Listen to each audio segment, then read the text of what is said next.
Hello, I'm Doodle and welcome back to my attempt at Pokémon White Randomized Nuzlocke. In descending order from the left side of the screen, we have Egg, Scoria, Cleo and Radish on the team, all part of the girls squad. If you enjoyed this episode at any point, please give it a like.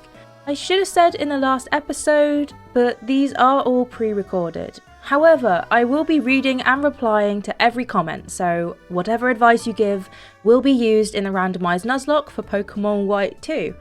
And with that out the way, let's get back to our Pokémon journey.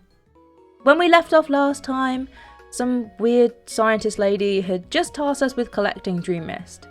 But more excitingly, we have the TM cut now, meaning we can access the grass in the Dream Yard and catch a new friend. First, however, it's cutscene time. Bian joined us and we heard a Pokémon from inside the ruins. Out of nowhere, 2 space cadets arrived also wanting the Dream Mist. They began kicking the Pokémon, so obviously it's battle time. Space Cadet 1 sent out Purloin, and this Pokémon and its evolution have personally destroyed teams for me in past Nuzlockes, so I was being extra careful. Egg took too much damage, so I switched her out and sent out our reliable little rock. This turned out to be pretty effective and the cat went down, leading to a fight with Space Cadet 2 and our first dragon type opponent of the game. You can guarantee at this point I dragged up a type chart and decided that Cleo was our best option. The Dino has a dark type move, which is pretty bad, however the AI isn't smart enough to use it every single turn, which allowed Cleo to kill it using a few hexes. Once the battle was over, the Space Cadets were still hanging around, so Mashana used an image of the cadets boss to scare them away. Let's be honest, no one's really interested in this plot, blah blah, scientists got the mist, blah blah. Okay, fast forward and it's grass time. What are we gonna get this time? I'm really excited to... It's a Trapinch. Okay, it's not the strongest, definitely not the weakest, and it's certainly way better than a Hoppip, and I quite like its evolution Vibrava. Egg managed to get it down to yellow health, then we peppered it with Pokeballs. Better yet, it's another girl, so the squad can continue. I'm not too sure why, but I decided to call her Lemon. Something about the shape of her head and body maybe, I don't know. If we go past that old man and down this long bit of road, we can catch another Pokémon over here. There's a grassy area and... rats, look how close I was to that grass. Chireen, I don't want to battle you right now. Oh well. Cleo went out and immediately got confused, but still managed to pull off a hex. And another one. I'm sorry, what? It turns out that this Badoo has Frenzy Plant, making it a highly dangerous weed not to be underestimated. So I healed up Egg and switched out Cleo as soon as possible. Maybe going for Badoo at the start wouldn't have been such a bad move after all. The combination of confusion, Frenzy Plant, a well-timed light screen and an Oran Berry was so much that even Egg was having a difficult time. I kept her healed up and eventually used Chatter enough times to take it down. Maybe I should have chosen Badoo. Don't listen to that, Scoria. You're great, just a little difficult to use sometimes. Next out was Cottony, which was a lot easier to deal with, although it did get Egg down to 7 HP. And with that, the battle was over. Time to catch a new... Okay, seriously? Alright, we have to get this girl's Pokemon back. There are Space Cadets running around the countryside stealing Pokemon now. Okay, Chireen, I'm ready. We headed into the cave, which is actually a dead end, so I have no idea why they ran in here, and the first Pokemon out was a Ladybug. I decided to use Cleo, who made short work of it, and then 2 more cadets came out of nowhere, leading to our first double battle with Chireen. On our team was his OP Badoo, so I wasn't really complaining. Badoo took down a Wingull in 1 hit, like the beast it is, and whilst I was recharging, Cleo managed to take down the other Pokemon with a double hex. We actually made a pretty great team. She leveled up to level 13 and learned Confuse Ray, which I used to replace Curse, as a move that cuts HP in half is a bit too risky to use in this playthrough. We had won, and gotten that little girl's Pokemon back, but more importantly we are now free to go and catch another Pokemon. Finally.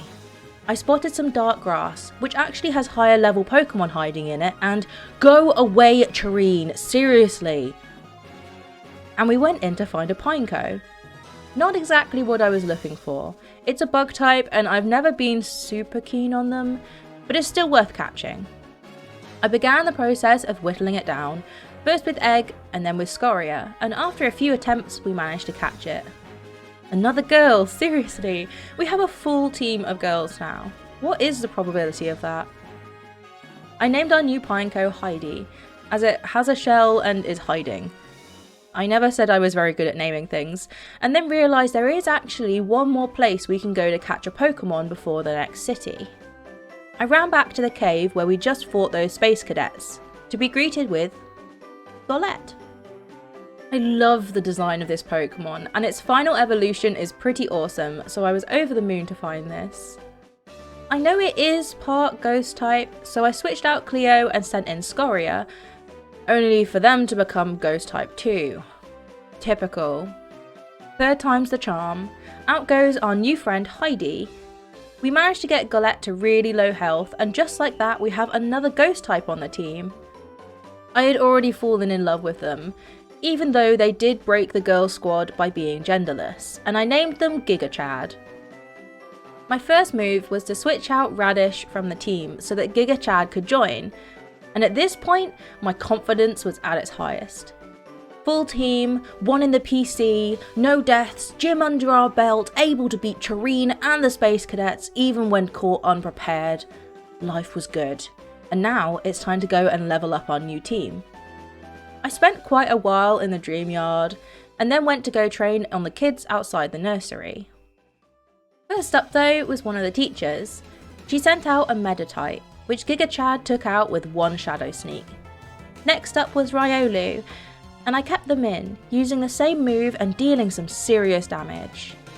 It seemed like Giga Chad was living up to their name and becoming a serious powerhouse for the team. Now on to the kiddos. Preschooler Kim sent out Pawniard, and I had no idea what type it was. Is it dark? Steel? It could even be fighting from its design, and no! Giga Chad! And just like that, my first lesson, my first heartbreak. Watching it back in editing, I can see that I sat there for several minutes trying to process what just happened and what to try next. It still kind of hurts, but the fight must go on and I don't want any more casualties. I sent out Scoria, who changed type and began whittling the opponent down. After a long battle of attrition and Scoria's health getting pretty low, we managed to finish off our opponent, but at the cost of my beloved Giga Chad. I sadly returned to the Pokemon Center and moved them into a death box. I won't be releasing my dead Pokemon. I think it'll be more meaningful to see all those that we have lost at the end of the series. I guess it's good news, Radish, you're back on the team for now. I was now terrified, because I knew this playground was full of Pokemon killers, but I needed the levels, so I went back, sending Lemon out in a few battles whilst being extra careful and having a break halfway through to give Radish to the daycare lady. I saw some grass shaking and stepped in, revealing a Lipard, and these things are seriously dangerous. Luckily, Lemon managed to take it down in a couple of hits and leveled up in the process. I stayed near the nursery, making sure I collected all the items hidden in the grass, and started a fight with a Pokemon breeder. It had a Slugma, Litwick and Vulpix, and despite being bottom of my list of Pokemon, ignoring Radish since she's at the daycare, Lemon did a fantastic job, taking down all three extremely fast and proving that, in a favourable type matchup, she isn't to be sniffed at. Next up on my list of training opportunities, we spent some time in the long grass doing wild double battles. Out went Egg and Lemon, but for some reason I decided Heidi would be better in this fight. She's weak to water, however it did less than half health, so I figured as long as I remember to heal, everything would be fine. The enemy Mudkip kept using Bubble Beam, but we got both opponents pretty low and Egg killed the enemy Fungus easily. With the double battle nearly over, I healed up Heidi one last time, feeling safe in the knowledge that Mudkip only needs one more hit. And starter Pokemon are pretty good for XP.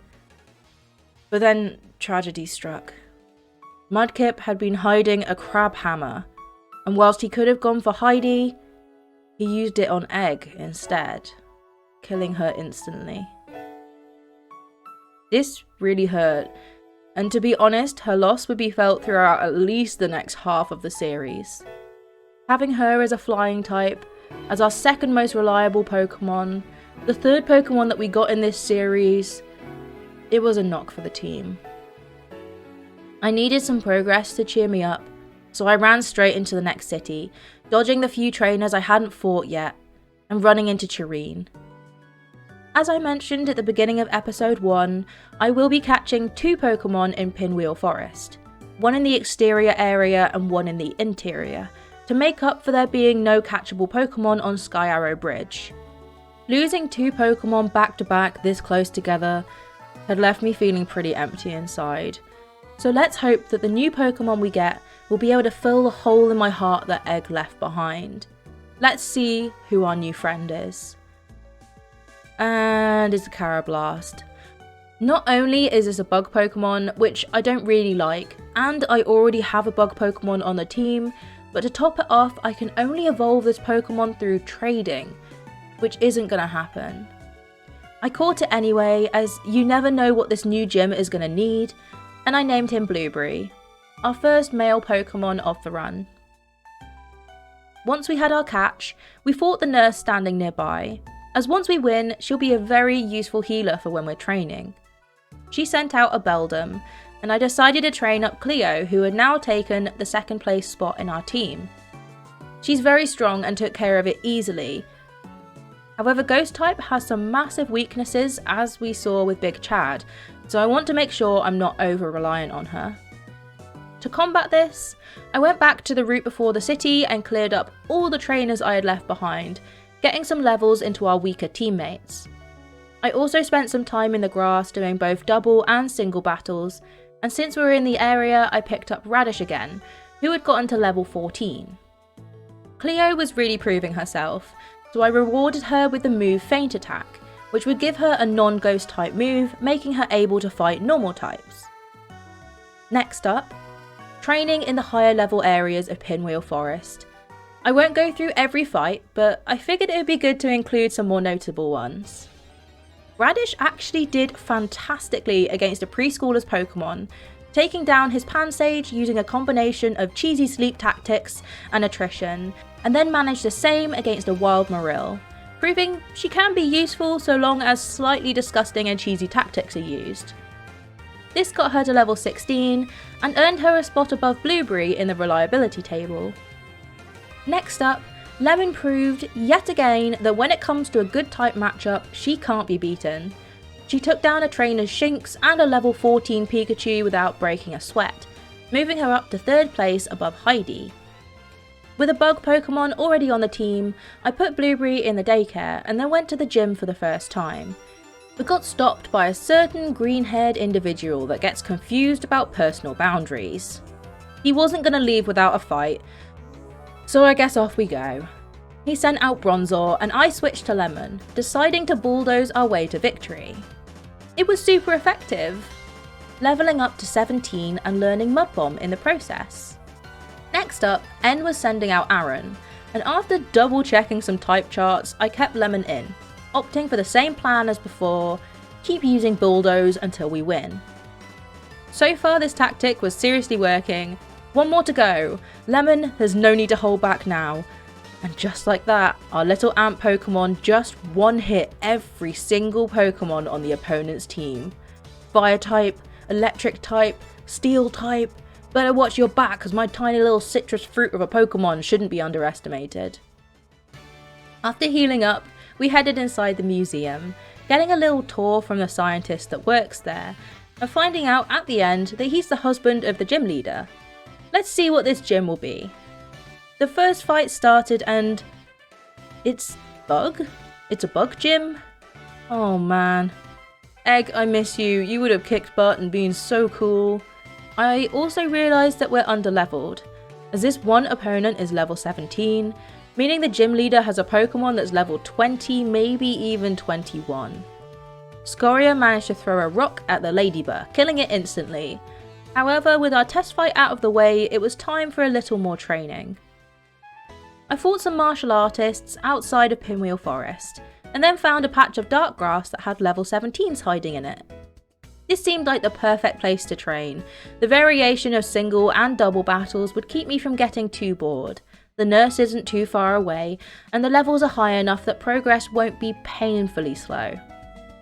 And I sent out Scoria and Heidi against a Meditite and Clefairy. Both lower levels than us, no nasty type matchups, we shouldn't need to switch out. Okay, I'm okay. It's okay. I sent Cleo out to finish the battle safely, even switching an injured Scoria out for Lemon, and the battle ended with no further casualties. I'm getting flashbacks. Now this is more like how I usually play Nuzlocke.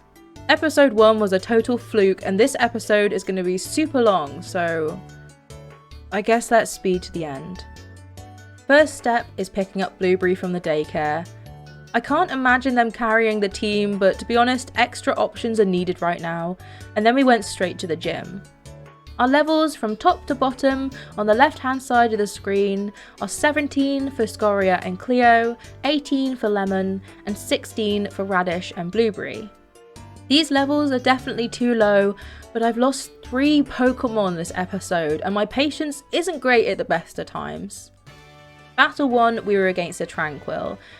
I guess this wasn't a bug gym after all, and the first fight was a fluke? I don't really know what's going on here.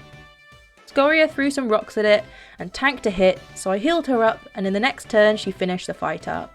Nice and clean, let's move on to Battle 2. Pidgey. Okay, so it is a flying gym.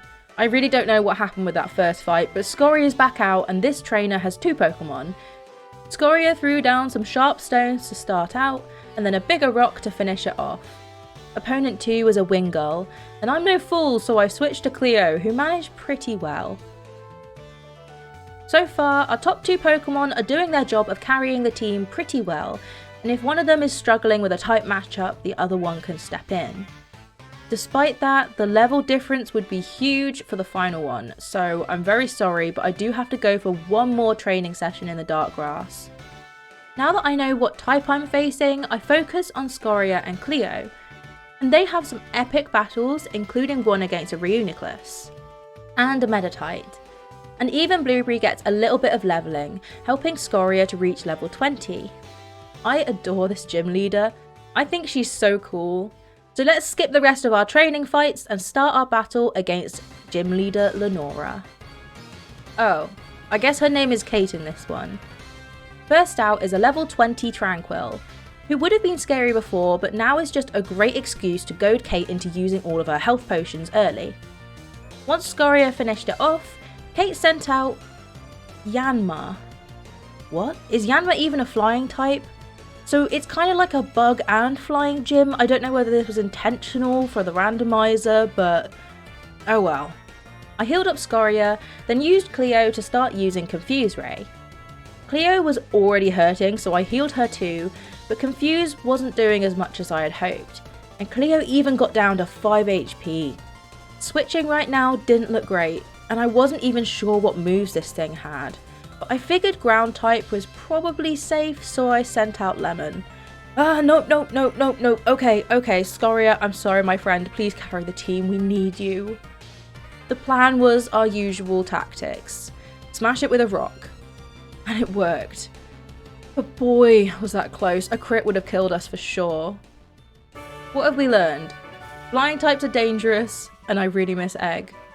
As soon as the fight finished, Hubby Scientist ran in screaming. However, that is where I'm going to leave this episode.